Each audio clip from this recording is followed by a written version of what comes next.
Hello and welcome to Run the Business, the podcast that explores the place where running and leadership come together. I'm Anthony Gay, and over the last few months, we've been finding out how running might help us with leading, managing people, and generally being better in business. We've also kicked around the question, do runners make better leaders?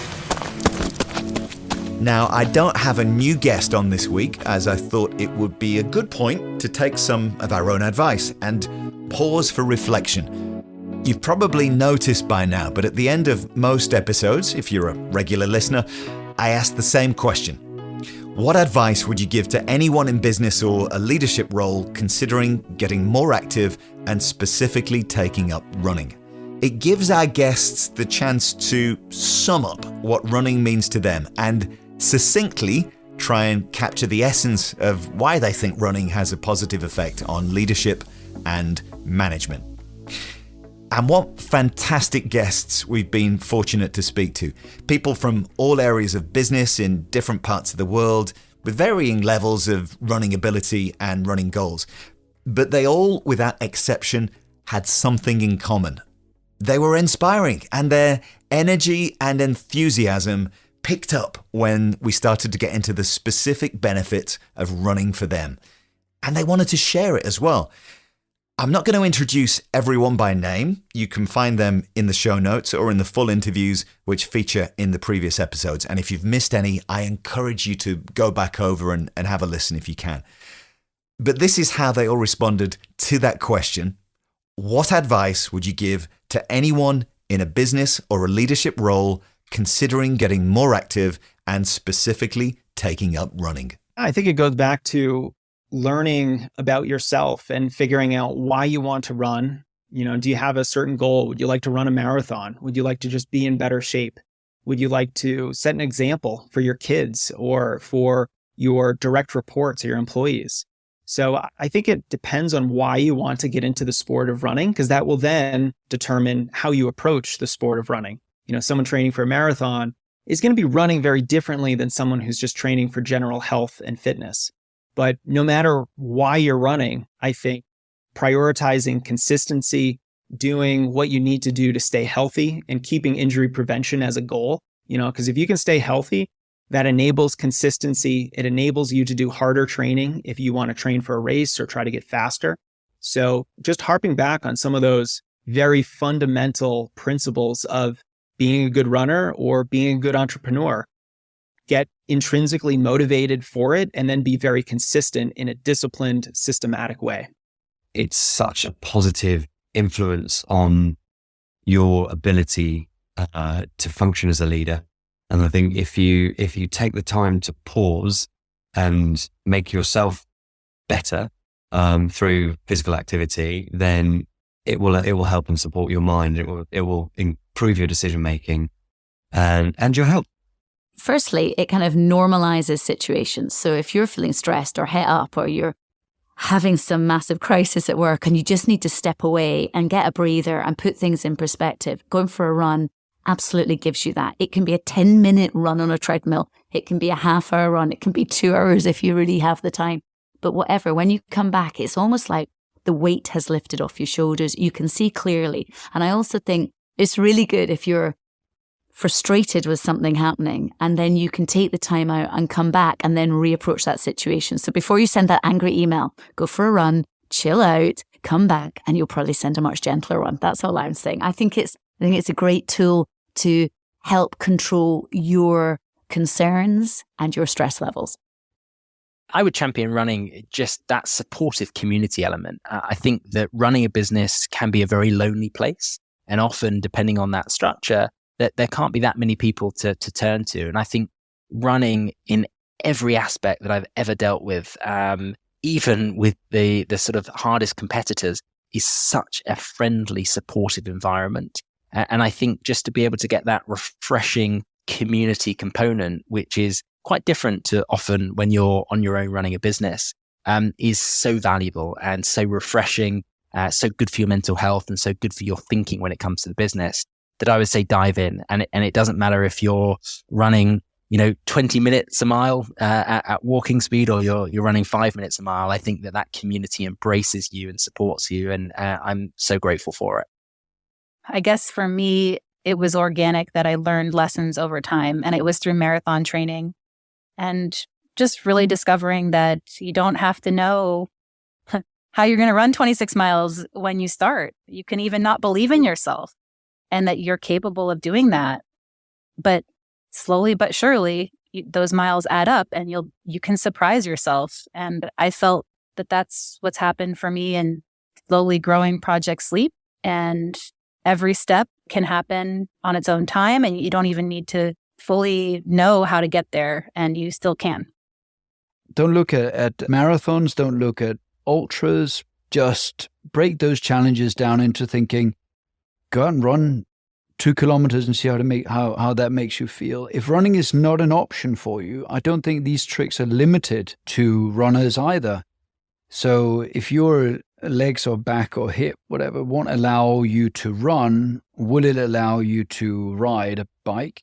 I think some of this magic is harvested better in real nature. I appreciate that type of nature may not be on everyone's doorstep. I'm not such a big fan of tarmac. So if there is an opportunity to get a bit closer to something that resembles trail, whether it's on a gravel bike or whether it's wearing trail shoes, I'm not sure that it needs to be mad distances to get the hook.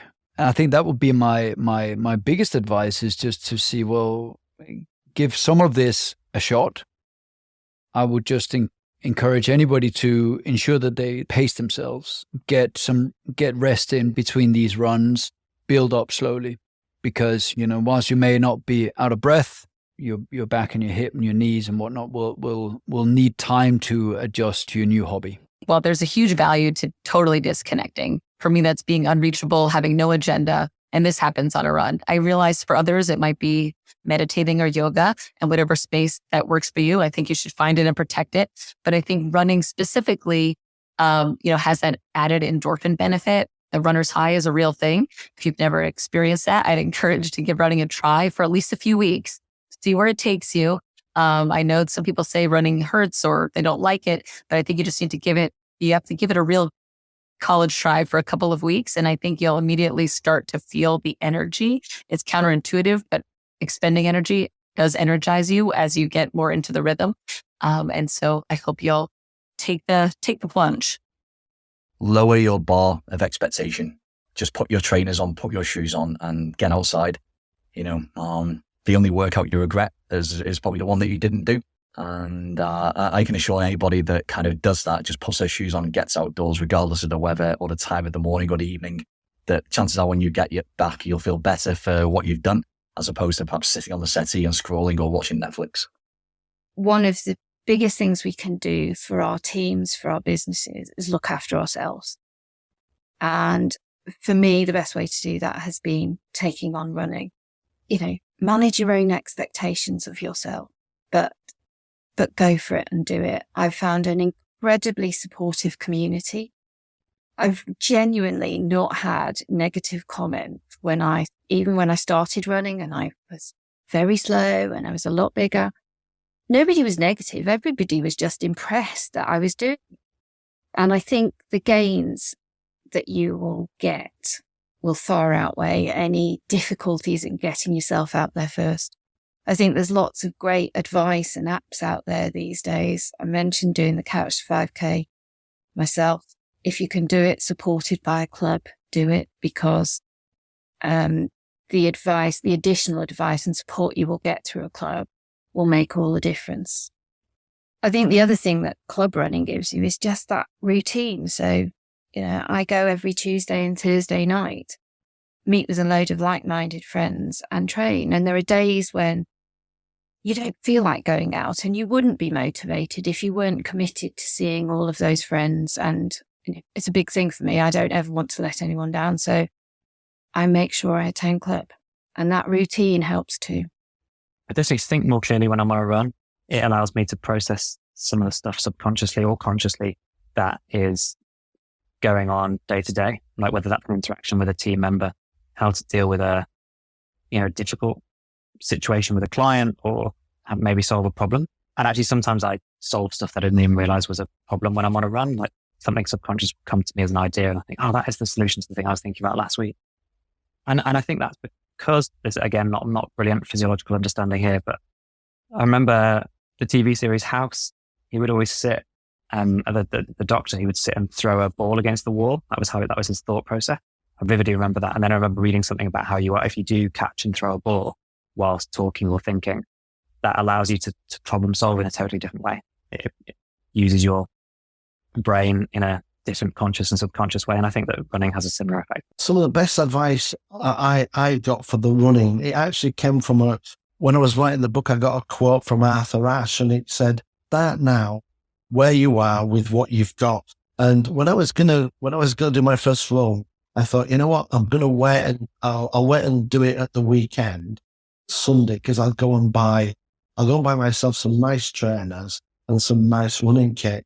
And I was reading the Arthur Ashe quote, and I thought, it's 15 bloody minutes.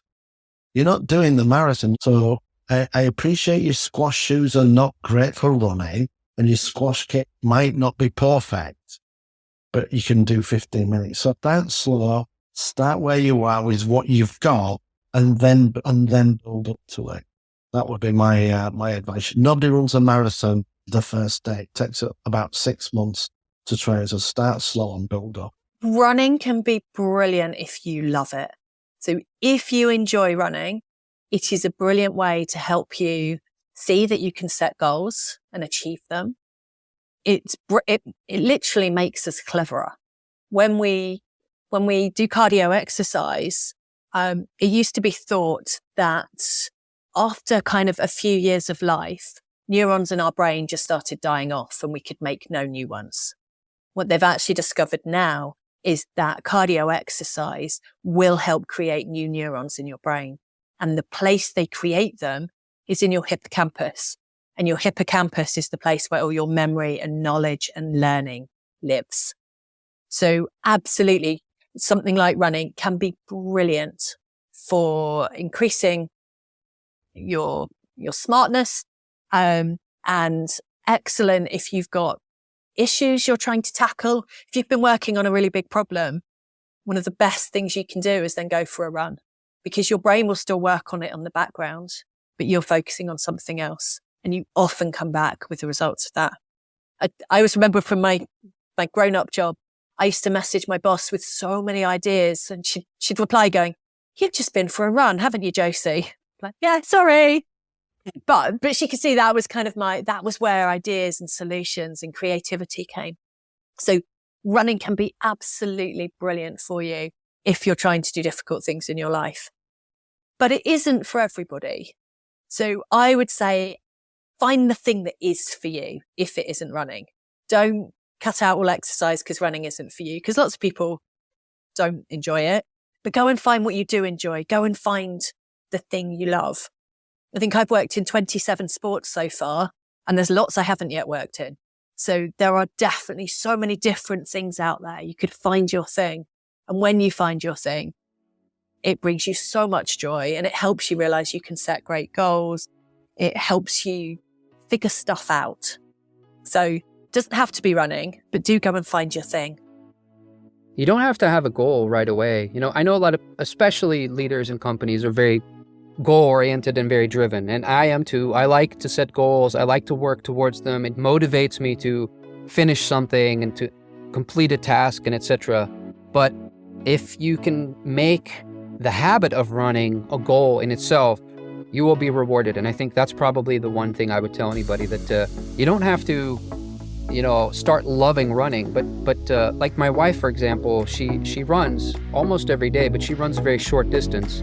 And her goal is just to keep that up. And I think that's also a very valuable thing in itself. So there you go, a super focused, high strength, takeaway version of Run the Business, and what some of our guests so far think that running can do for you in leadership and in management. Thank you for listening. Thank you for your attention and interest over the last few months. I've thoroughly enjoyed bringing it to you and hearing your thoughts and feedback as well. It really makes a difference. We've got loads of great guests lined up for 2023, so please subscribe, follow, share, comment, all the stuff that takes a moment, but it really does help grow the Run the Business community and helps the podcast reach a wider audience as well. So thank you for doing that. Here's to a happy, healthy, and peaceful 2023. I don't really believe in luck, but I'm going to send you all the positive energy I can for your success. Keep running and keep chasing your goals.